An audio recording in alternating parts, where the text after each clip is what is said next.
C'est le réseau criminel international qui connaît la plus forte croissance au monde. Il a déjà dépassé les ventes d'armes illégales. Et il surpassera bientôt le trafic de drogue. Parce qu'un sachet de coke, on peut le vendre une fois. Mais un enfant, on le vend 5 à 10 fois par jour. Les enfants de Dieu ne sont pas à vendre. Bienvenue sur Nexus. Sound of Freedom, ce film exceptionnel a été affublé de tous les noms par une certaine presse française et ces dernières heures encore une fois, quand il n'a pas été volontairement passé sous silence. Il y a quelques heures, Marc Daoud a rencontré et interviewé à Paris le réalisateur du film dont vous venez de voir un extrait. Ce film dans lequel joue magistralement Jim Caviezel, l'acteur du film Planétaire de Mel Gibson, La Passion du Christ. Le magazine Nexus vient de diffuser la première partie de cet entretien du réalisateur de Sound of Freedom.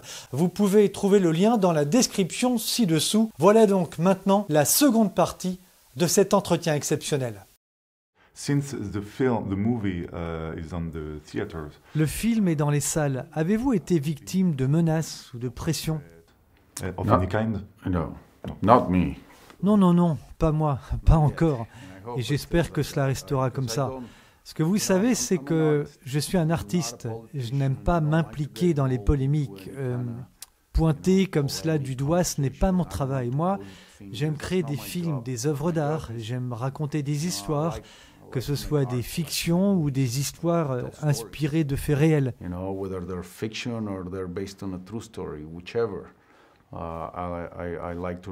J'aime écrire.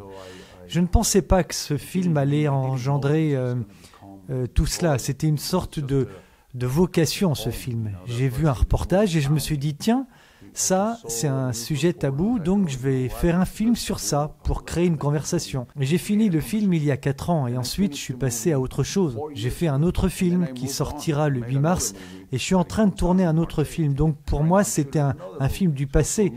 Mais j'avais un peu le cœur brisé à un moment parce que je me suis dit, oh, c'est un film que personne ne va voir. Voilà. Je l'ai fini il y a 4 ans et il prenait la poussière sur une étagère depuis 4 ans. Les gens me disaient, même les acteurs me demandaient, bon, alors, qu'est-ce qui est arrivé à Sound of Freedom? À cela, je répondais, eh bien, il est sur une étagère, je ne sais pas, on attend de trouver un distributeur. Est-ce que c'est parce qu'il a eu des difficultés par Century Fox? Alors, il y a eu plusieurs facteurs. Au début, on a travaillé avec Fox International et Disney a racheté la Fox. Et le film a été un petit peu perdu. Et ça nous a pris un peu de temps parce qu'il a fallu racheter le film, parce que Fox avait mis de l'argent. On a levé des fonds. Et c'est difficile de lever des fonds pour un film qui parle de traite d'êtres humains, etc. Mais on a racheté le film. Et ensuite, le Covid est arrivé. Le Covid est arrivé. Et ensuite, les gens disaient « Oh, les gens ne veulent pas voir des films sombres. Ils veulent voir des films de super-héros. » On a été bombardé par tous les films de super-héros. Oui, ça, c'est pas vraiment un film Disney. Et donc, on n'a pas trouvé de partenaire. Mais maintenant, quand je me retourne sur ce passé, ça fait sens. C'était le timing parfait. Si le film était sorti plus tôt, je ne pense pas qu'il aurait rencontré le succès qu'il a rencontré aujourd'hui.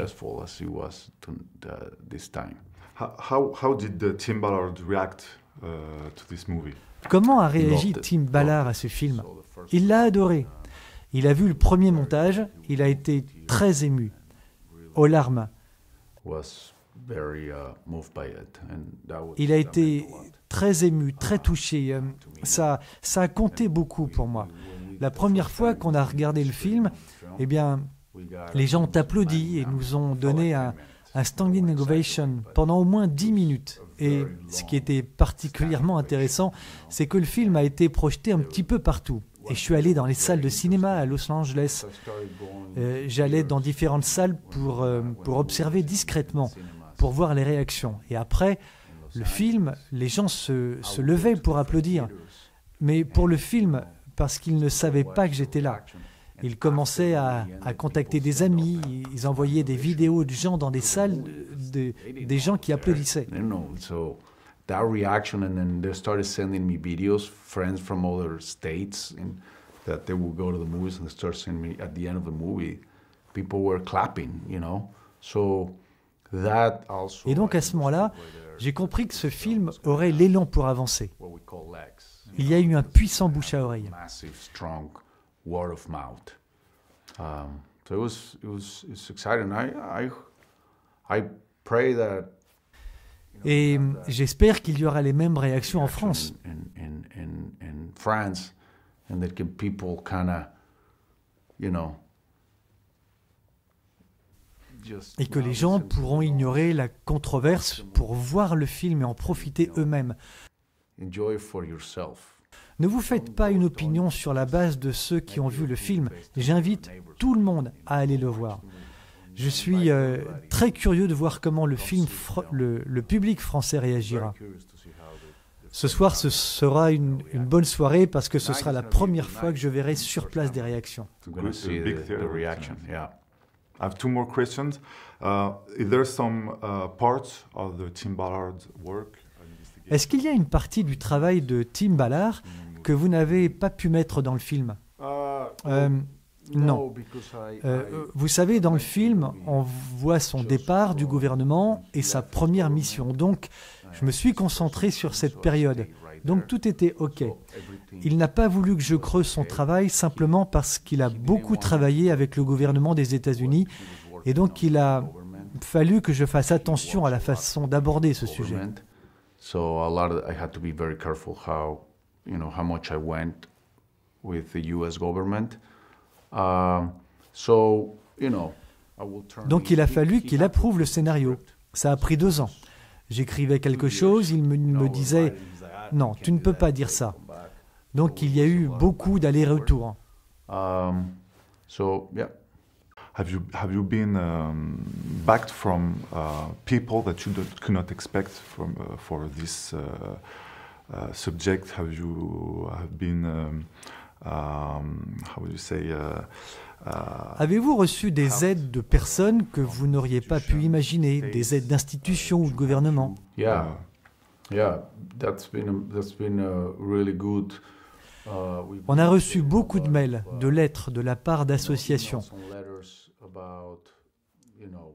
D'associations qui nous ont dit qu'après la diffusion du film, ils ont vu une augmentation de financement. Donc les gens, après avoir vu le film, ont eu envie d'agir, de faire quelque chose.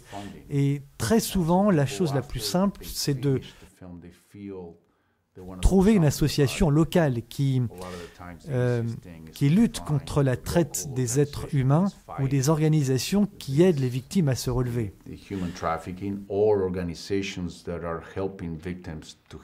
Donc, ils nous ont beaucoup aidés pour promouvoir le film. Et il y a beaucoup d'associations comme ça, beaucoup d'associations dans tous les pays où l'on va. Il y a toujours une association ou une autre qui lutte contre ce problème et qui connaît le film, donc qui le soutiennent. Donc elles en parlent, elles encouragent les gens à aller le voir. Donc c'est une sorte d'entraide. Ces associations promeuvent le film et en retour, elles voient une augmentation des donations. Voilà comment ça fonctionne au niveau international d'ailleurs.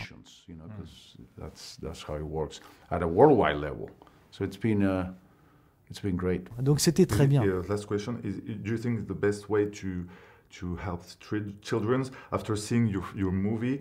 What can Dernière question, que pensez-vous être la meilleure façon, après avoir vu le film, pour les gens d'aider cette cause, d'aider les enfants?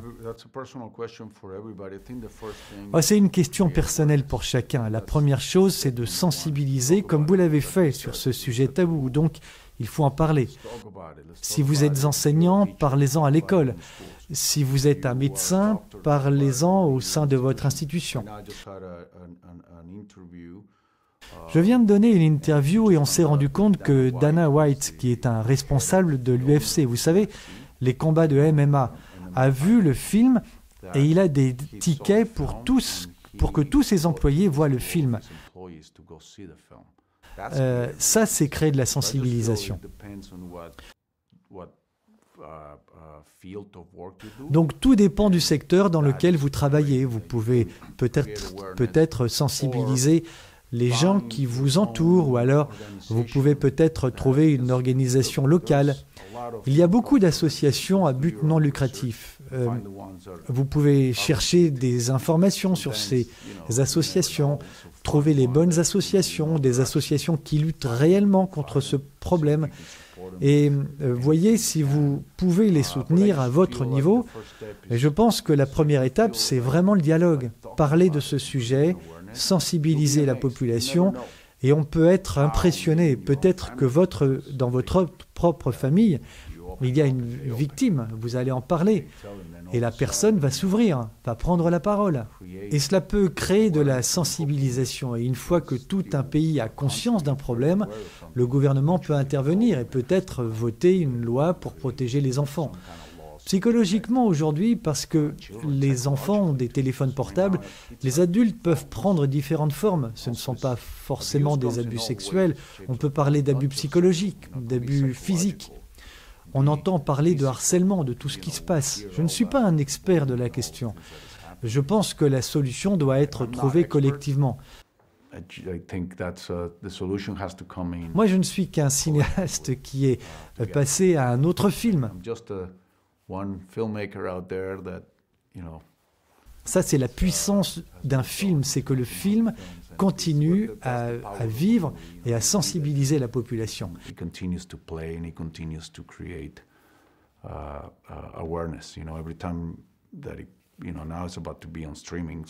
Il va être disponible en streaming, ensuite il sera encore plus disponible. Un dernier mot, quelque chose à ajouter? Oui, allez voir le film. Ce n'est pas par égoïsme, je veux vraiment que beaucoup de personnes voient ce film pour pouvoir continuer à dialoguer. Je le dis en toute sincérité. Ma motivation était pure. Lorsque j'ai vu ce reportage, je me suis senti ébranlé et j'ai voulu faire quelque chose. Voilà ce que j'ai voulu faire avec ce film. J'ai juste voulu inviter les gens à agir. Pour moi, c'était très personnel. C'était écrire le scénario. Mais j'invite tout le monde à aller voir ce film. Ce n'est pas un film qui va vous déprimer.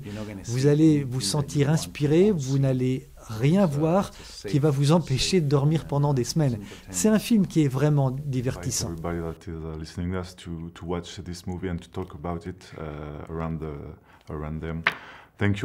Vous nous encouragez donc à aller voir ce film et à en parler. Merci beaucoup pour cette interview pour Nexus.